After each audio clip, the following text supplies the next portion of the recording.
এছাড়া সূরা ফালাক আপনাদের জানা আছে, সূরা নাস জানা আছে। এই দুটো সূরা হচ্ছে আল্লাহর কাছে আশ্রয়ের শিক্ষা, কেমন করে আল্লাহর কাছে আশ্রয় চাইতে হয়, আর কি কি অনিষ্ট আছে, সবচেয়ে বড় বড় অনিষ্ট, যেসব অনিষ্ট থেকে, শার থেকে, খারাপি থেকে আশ্রয় কামনা করতে হয়। সংক্ষেপে, বেশি তরজমা তাফসীর না করে, কারণ এতে সময় নিয়ে নেবে।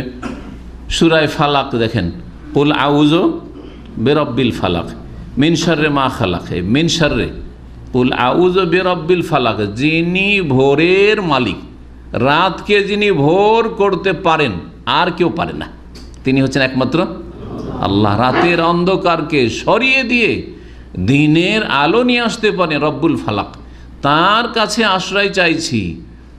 কি থেকে? জি, কুল আউযু বিরাব্বিল ফালাক মিন শাররি মা খালাক, যা তিনি সৃষ্টি করেছেন সমস্ত সৃষ্টির অনিষ্ট থেকে। কিছু বাদ থাকলো, সমস্ত সৃষ্টির অনিষ্ট থেকে। আল্লাহ ব্যক্তি সৃষ্টি করেছেন, বস্তু সৃষ্টি করেছেন, জিন সৃষ্টি করেছেন, মানুষ সৃষ্টি করেছেন, সৎকে সৃষ্টি করেছেন, অসৎকে সৃষ্টি করেছেন, সমস্ত বস্তু সৃষ্টি করেছেন। সমস্ত কিছুর অনিষ্ট থেকে আপনি পানা চেয়ে নিলেন। এই যে আপনার বিল্ডিং আছে, কে সৃষ্টি করেছেন? আল্লাহ। তৈরি করেছেন আপনি, কিন্তু এইসব ম্যাটেরিয়াল কে সৃষ্টি করেছেন? আল্লাহ সৃষ্টি করেছেন। তাহলে কি আশ্রয় চাওয়া হইল না? কুল আউযু বিরাব্বিল ফালাক মিন শাররি মা খালাক, যে আল্লাহ বাড়ি ঘরে ধসে পড়ে যেন আমার ক্ষয়ক্ষতি না হয়, ঠিক না? গাড়ি কার সৃষ্টি? আল্লাহর সৃষ্টি। গাড়ির দুর্ঘটনা, যার দ্বারা ক্ষয়ক্ষতি আমার অথবা আমার পরিবারের আর কারো ক্ষতি না হয়, মিন শাররি মা খালাক। মিন শাররি মা খালাকের যদি ব্যাখ্যা করে, মিন শাররি মা খালাক, যা সৃষ্টি করেছেন তার একটি হচ্ছে আপনার স্ত্রী। অনেক সময় স্ত্রীর বড় অনিষ্ট আছে, আপনাকে ডুবিয়ে রেখে দিল অর্থের ক্ষেত্রে বা ইজ্জতের ক্ষেত্রে, হ্যাঁ, মান সম্মানের ক্ষেত্রে ডুবিয়ে রেখে দিল। সম্ভ্রান্ত মানুষ, সম্ভ্রান্ত পরিবারের মানুষ, আল্লাহওয়ালা মানুষ, আর স্ত্রী এত অসতী হয়ে গেল যে আপনার আর জীবনে সমাজে মুখ দেখানো মুশকিল হয়ে গেল। হতে পারে না? পারে না? হচ্ছে না? হচ্ছে না?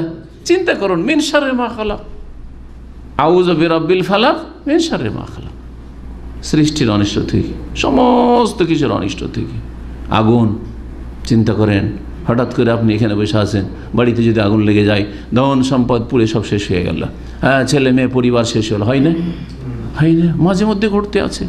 মিন শাররি মা খালাক, আল্লাহ সৃষ্টি করেছেন আগুন, আগুনের অনিষ্ট থেকে। আল্লাহ তো আগুনের দরকারও আছে, আবার আগুন জ্বালাইতে হবে, আগুন ছাড়া অচল চলবেও না, আবার আগুনের অনিষ্ট আছে বড়। মিন শাররি মা খালাক ওয়া মিন শাররি গাসিকিন ইযা ওয়াকাব, রাত যখন অন্ধকার হয়ে আসে, রাত অন্ধকার হলে যত দুশ্মন আছে সবার দাপট বেড়ে যায়। মানুষ দুশ্মন, হ্যাঁ, আর জিন দুশ্মন, সমস্ত রাত্রে ছড়িয়ে পড়ে। চুরি ডাকাতি ছিনতাই অধিকাংশ রাতে, তাই না? সাপ বিচ্ছু, হ্যাঁ, এসবের আক্রমণ অধিকাংশ রাতে। যে দিনে দেখতে পাচ্ছেন, কিন্তু রাতে কিছু দেখেন না আপনি। রাতে গাফিলে আছেন, বিছানে ঘুমাচ্ছেন, সাপ এসে দংশন করল। জি, ওয়া মিন শাররি গাসিকিন ইযা ওয়াকাব, আর ওয়া মিন শাররি নাফাসাতি ফিল উকাদ, আর যারা গিরাতে গ্রন্থিতে ফুৎকার দিয়ে দিয়ে জাদু করে, বান মারে, আর বলে দেশি ভাষায় দোয়া তাবিজ করেছে, সেহের, জীবনটাই শেষ করে দিল, হ্যাঁ, পুরুষত্ব শেষ করে দিল, ব্রেন বুদ্ধি যেটুকু ছিল সব শেষ করে দিল। সুবহানাল্লাহ, কত যে ক্ষতি করেছে এই জাদু টোনা দিয়ে। আপনি আশ্রয় চাই এতটুকু কথাই, ওয়া মিন শাররি নাফাসাতি ফিল উকাদ ওয়া মিন শাররি হাসিদিন ইযা। কত লোক যে হিংসা করে বদনজর লাগাইলো, অথবা হিংসা করে আপনার চাকরি খেলো, হিংসা করে আপনাকে গ্রাম থেকে উৎখাত করলো, হিংসা করে কত রকমের যে ক্ষতি করে থাকে আর ক্ষতির চেষ্টা করে। ওয়া মিন শাররি হাসিদিন, হিংসুকের অনিষ্ট থেকে আল্লাহ আশ্রয় চাইছি।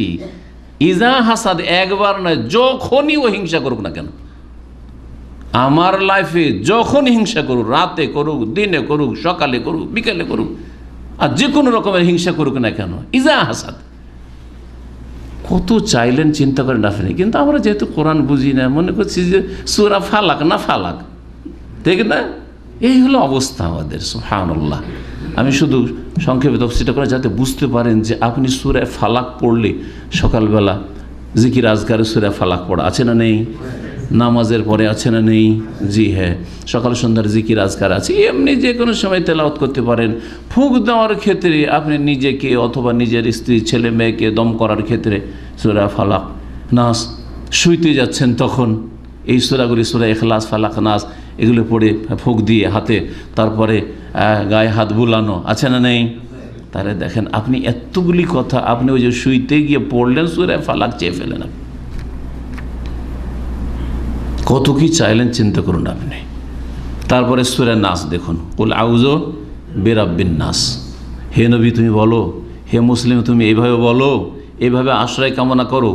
আউযু বিরাব্বিন নাস, আমি আশ্রয় গ্রহণ করছি মানুষের যিনি প্রতিপালক তার, মানুষের যিনি সৃষ্টিকর্তা, মানুষের যিনি মালিক, মানুষের রিজিক দাতা, মানুষের যিনি পালনকর্তা আল্লাহ, তার আশ্রয় কি করছি? নিচ্ছি বা গ্রহণ করছি। কুল আউযু বিরাব্বিন নাস মালিকিন নাস, যিনি যেমন রব আমাদের তেমন তিনি আমাদের মালিক। হ্যাঁ, মালিকিন নাস। আর ইলাহিন নাস, তিনি আমাদের মাবুদ, যিনি রব, যিনি আমাদের সব কিছু দেন, যিনি আমাদের মালিক, তার ইবাদত করব না? সুতরাং তিনি ইলাহুন নাস, সমস্ত মানুষের তিনি মাবুদ। উপাসনা ইবাদত বন্দেগী একমাত্র আল্লাহর হবে, যিনি আমাদের ইলাহ, যিনি আমাদের রব, যিনি আমাদের মালিক। আর মালিক সূরা ফাতিহাতে মালিক ইয়াউমিদ্দিন আছে, আর সূরা নাসে আছে মালিকিন নাস। মালিক মানে যিনি অধিপতি, যিনি বাদশাহ, আর মালিক মানে মালিক, সব কিছুর মালিক। তিনি একমাত্র আল্লাহ রাব্বুল আলামিন সত্যিকার অর্থে। ইলাহিন নাস কি থেকে? একটি বস্তু থেকে আশ্রয় কামনা করা হয়েছে, কিন্তু সেটা মারাত্মক, এবারে সেটা মারাত্মক। মিন শাররিল ওয়াসওয়াসিল খান্নাস আল্লাযী ইউওয়াসওয়িসু ফি সুদুরিন নাস মিনাল জান্নাতি ওয়ান নাস। মিন শাররিল ওয়াসওয়াস আল খান্নাস, আত্মগোপনকারী, কুমন্ত্রণা দানকারী ওয়াসওয়াস, ও কুমন্ত্রণা দানকারী। আল খান্নাস মানে আত্মগোপন করে, দেখতে পাই না। জিন শয়তানকে জীবনেও দেখতে পেলেন না, কিন্তু মানুষের সর্বনাশ করে ফেলে দিচ্ছে। এই জিন শয়তান ফেরাউন বানিয়েছে, কারণ বানিয়েছে, আবু জাহাল বানিয়েছে, আবু লাহাব বানিয়েছে। জি, এই জিন শয়তান সমস্ত পাপে লিপ্ত করছে মানুষকে, ওয়াসওয়াসা দিয়ে, কুমন্ত্রণা দিয়ে, আর পাপের জন্য উস্কানি দিয়ে, পাপের জন্য পরিচিত করে। অথচ জীবনেও দেখতে পাই না আমরা। আল খান্নাস আত্মগোপন করে আছে, যে সবসময় কুমন্ত্রণা দিতে আছে। মিন শাররিল ওয়াসওয়াসিল খান্নাস আল্লাযী ইউওয়াসওয়িসু ফি সুদুরিন নাস। আরও আল্লাহ ব্যাখ্যা করছেন যে মানুষের অন্তরে অন্তরে কি করে? ওয়াসওয়াসা দেয়, কুমন্ত্রণা দেয়। মিনাল জিন্নাতে, সেটা জিন থেকে হোক, আর জিনেরা কুমন্ত্রণার ক্ষেত্রে বেশি শক্তিশালী। ওয়ান্নাস, আর মানুষের মধ্য থেকে হোক।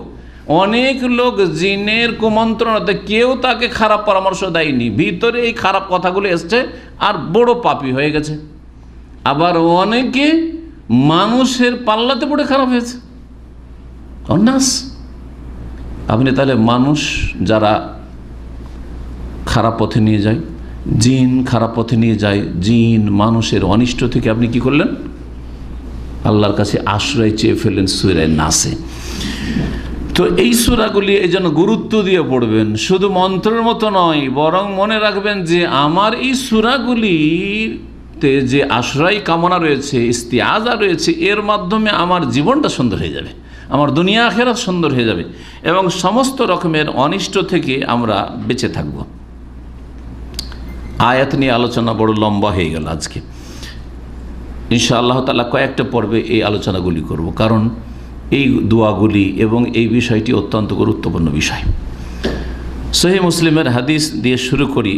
উকবা বিন আমির রাদিয়াল্লাহু তাআলা আনহু থেকে বর্ণিত হাদিস, আন্না রাসূলুল্লাহ সাল্লাল্লাহু আলাইহি ওয়াসাল্লাম রাসূলুল্লাহ সাল্লাল্লাহু আলাইহি বলেছেন, আলাম তারা আয়াতিন উনজিলাত হাযিহিল লাইলা লাম ইউরা মিসলুহুন্না কাত্তু কুল আউযু বিরাব্বিল ফালাক ওয়া কুল আউযু বিরাব্বিন নাস। রাসূলুল্লাহ সাল্লাল্লাহু আলাইহি বলছেন যে, হে সাথী, হে সঙ্গী, হে সাহাবী, তুমি কি দেখো না? আলাম তার কোনো সাহাবীকে সম্বোধন করে বলছেন। আর এ কথা যদি তিনি একজনকে বলে থাকেন, সবার জন্য সম্বোধন, তাই না? আমাদের জন্য নবী সাল্লাল্লাহু আলাইহি ওয়াসাল্লাম আলাম তারা, হে মুসলিম তুমি কি একটু চিন্তা করে দেখো না, আলাম তার আয়াত, কিছু আয়াত সম্পর্কে একটু গভীরভাবে চিন্তা করে দেখো না। উনজিলাত হাযিহিল লাইলা, যে আয়াতগুলি আজকের রাতেই নাজিল হয়েছে, সেই রাতেই কিন্তু এই আয়াতগুলি নাজিল হয়েছিল। আর ফজর পরে নবী করিম সাল্লাল্লাহু আলাইহি ওয়াসাল্লাম সাহাবীদেরকে এই হাদিসটি বলছেন, লাম ইউরা মিসলুহুন্না কাত্তু, এইরকম আয়াত এর পূর্বে কখনো দেখা যায়নি, মানে আমার কাছে নাজিল হয়নি। সেই আয়াতগুলি কি? এই যে এতক্ষণ তাফসীর করে শুনলেন, সূরা ফালাক আর সূরা নাস, কুল আউযু বিরাব্বিল ফালাক, এই ওমিন শাররি হাসিদিন ইযা হাসাদ পর্যন্ত, আর কুল আউযু বিরাব্বিন নাস, জি আল্লাযী ওয়াসওয়াসু ফি সুদুরিন নাস মিনাল জিন্নাতি ওয়ান নাস পর্যন্ত।